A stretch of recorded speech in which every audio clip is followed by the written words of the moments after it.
Nick. Good evening to you both, gentlemen. Mr. Mayor, we'll start with you. We have been reporting on ongoing bullying within the Elmira City School District over the last few years. Recently, the Elmira City School District also declined a Freedom of Information request regarding any violent incidents or crimes being committed within the school district. The question is this: should parents know these statistics and have more clarity on what's happening, and what can the city do to better ensure the protection of our young students, whether it be from bullying or otherwise? Well, first of all, when it comes to the schools, they should be transparent in what's going on with bullying. It's a major problem in many schools.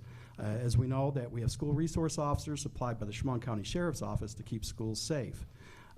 These individuals that are bullies need to be handled and dealt with accordingly. And as far as the city goes, we can basically, speak to people and tell them that bullying is not acceptable in our city. But when it comes back to the schools, again, that falls back onto the school district in conjunction with our school resource officers to keep our schools safe. I think overall they're doing a pretty good job. Thank you. But are parents receiving that information currently from the schools? That I don't know, because we don't have much, that I don't know, because we don't deal a lot with the school district, but I could find that out. Mr. Hassell, same question to you. Regarding bullying in the schools and the data on what is going on inside of our schools, what can the city do to make sure that our students are being protected and that parents have the information that they might want to have? Well, I believe that the parents have a right to have that information, and I believe that the school needs to control issues of bullying and whatnot that arise in very strong ways. But we need to also work with agencies that will support the issues that are involved and support the people who are having troubles and causing problems. Transparency is very important, not only in our schools, but also very much so in our city. Mr. Hassell, I'll go with you, and this is going to follow up on the same front, because we did file Freedom of Information requests to obtain this information. When the city doesn't want some information released, should the city be able to push back on it, or should cities be as transparent as possible when the public is trying to find out information that is legally obtainable? I'm all for openness and transparency. I believe that our city is not very open and transparent. It's very difficult to find out information on budgeting and on our resolutions that appear before the city council. There's very little transparency in the city, and I would definitely be very strong on that. Would you like to answer, Mr. Hassell? Yeah, I mean, come on, it's on the website. If you look on the website, you'll see where our budget is, you'll see the council resolutions, you see everything, the minutes and everything that's on the website. So it is transparent. Obviously, when we get a FOIA request, we turn it over to our legal team, and they look at it. And if it meets the guidelines of FOIA, we will definitely get the FOIA request honored. I think it's very important for government to be transparent, to let everybody know what's going on in their government, because they elect us, and then we have that responsibility. Just for clarity's sake, yes, sometimes there are valid reasons to not release information. Go ahead. Mr. Mayor, Nick. Mr. Mayor, I'll go to you. You're running for a third term. Should you win, you would be in office for 12 years. Do you believe in term limits for the city of Elmira?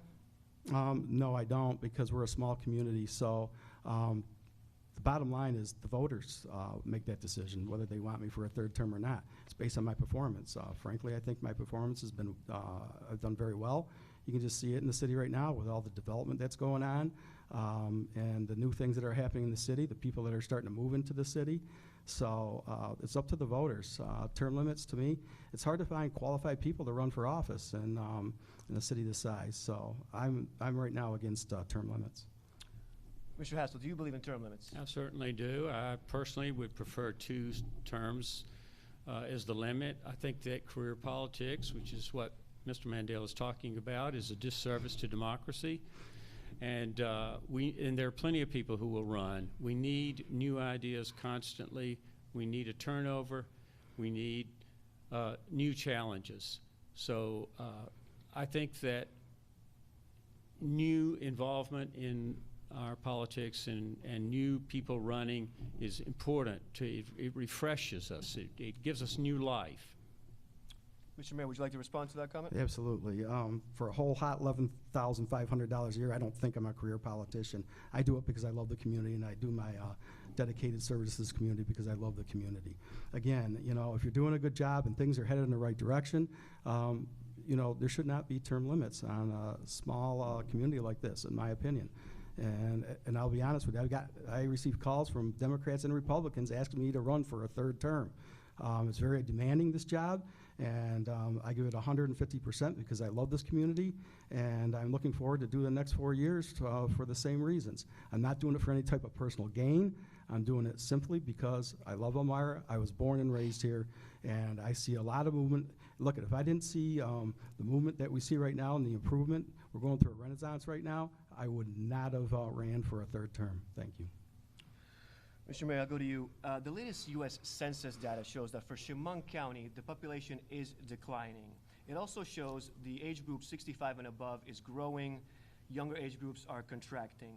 What does that mean for the city of Elmira going forward, and what other initiatives would you put forward to make sure our seniors, which is a growing population, have what they need? I think we do that right now, quite frankly. The cost of living in Elmira is very, very reasonable. We're 28% of the state average, and I think about 70% of the national average for cost of living. So that helps the seniors out because they run on a tight budget. We have affordable housing for them, which helps them. Like I said earlier, we support them with our police because safety is very important to our seniors. We make sure our police are properly staffed. We have enough officers out there to assist them. We have plenty of services for our seniors. Office of the Aging is wonderful for working with our seniors. As far as younger people go, it's hard because New York State's got to change the way it does business. But I will say this, with the LECOM coming in here now, I'm starting to see younger and younger people coming into our city. I hope that trend continues. Thank you. Mr. Hassell, same question to you. What does a growing aging population mean for the city going forward in various aspects? And what would you do to make sure our seniors have what they need? It's true that people are moving here because, or older people are moving here because it is a very affordable city to live in. But our poverty rate is excessive. It's much higher than most of New York. And it's no wonder that we're losing our population of young people. We need to find incentives to keep our children, our young people here. We need to direct our attention more towards educational programs, towards mentoring, and other ways of creating entrepreneurship and creating jobs for our young people. But yeah, we need to work with both, in other words. Mr. Mayor, the people of Elmira will vote for mayor, but they do not get to vote for city manager. That is an appointed position. That's the way it's been for quite some time. How do you rate the performance of the current city manager, Michael Collins, and should you win, will he be staying on? Thank you for that question. Absolutely. Look, at the city manager, when he took over, we had a financial mess. Just after I took office. What he did is he consolidated the personnel department. He took on that endeavor, which saved us $100,000. He's always accessible. He's always going to different events. He has a very good working relationship with all the agencies that work for Elmira, whether it be fire, police, DPW. He's done a yeoman's job, and he's always available, and absolutely, I would definitely keep him on. Mr. Hassell, to you, have you selected somebody who you think could be your city manager? And again, this is somebody who handles the day-to-day business of the city. Would I do what? Do you have anybody in mind for who would be your city manager who will handle the day-to-day operations of the city? I do not as yet, but I am looking. Yes, sir. Okay.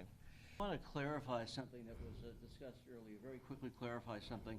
Mr. Hassell, you mentioned that the city manager, Mike Collins, you are considering who would be your city manager.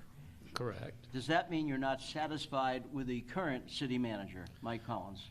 There's some things about his work that I'm not particularly happy about. I do not think he's transparent. I do not think he's receptive to people very well. And I think his style of management is not exactly what I would be particularly So, in your opinion, inclined. in your toward. opinion, Mr. Hassell, is it time for city manager Mike Collins to go? I think if I can find someone that I would like to work with better, definitely. Is that a yes? That's a yes. But you're leaving open the possibility of keeping him on as your city manager?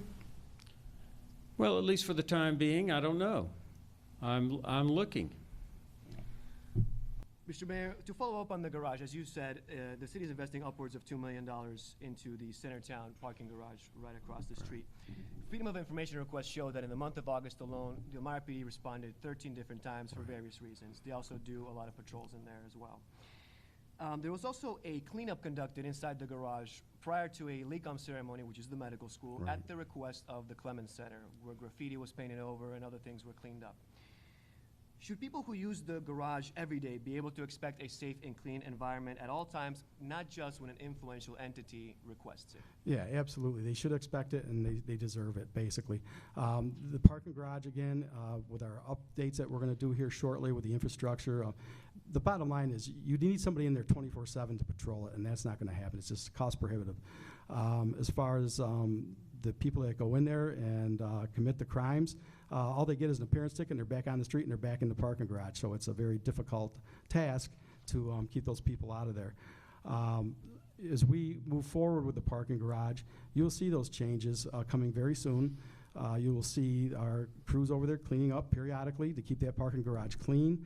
And so we'll make sure it's a clean environment. And I will say it, for the most part, it is a very safe parking garage. There's been very little crime, if any at all, that I can remember. Well, the upper levels are not as occupied as the lower levels. We have done some reporting that, yes, at some times there are individuals who use that, especially as we move into the winter. They use that for shelter. You mentioned that cameras might be installed. Will those cameras be in the stairwells? Because they're currently not. Yeah, that's be my recommendation, is to put camera in the stairwells and the camera maybe with some motion lights on the top of the garage. You know, presence is the best way to keep people like that from doing what they do. Again, unfortunately, we'll go to the next best thing, which is surveillance. I want to follow up on the garage, but I want to give you, sir, a chance to respond. The status of the Centertown garage, same question to you. Should it be okay that it gets cleaned up when an influential entity requests it, but what about the day-to-day for the people of Elmira? Yeah, I think it should be taken care of constantly. And we do need cameras and other devices to vigilate the traffic there and what's going on in the parking garage. Parking garage is important for downtown Elmira, and particularly when Elmira begins to rebuild and put in building infill in our downtown, we're going to need that space for parking, and it will fill up. So, I think that whatever can be done to keep it safe is a valuable thing for our city. Follow-up, last question on the garage.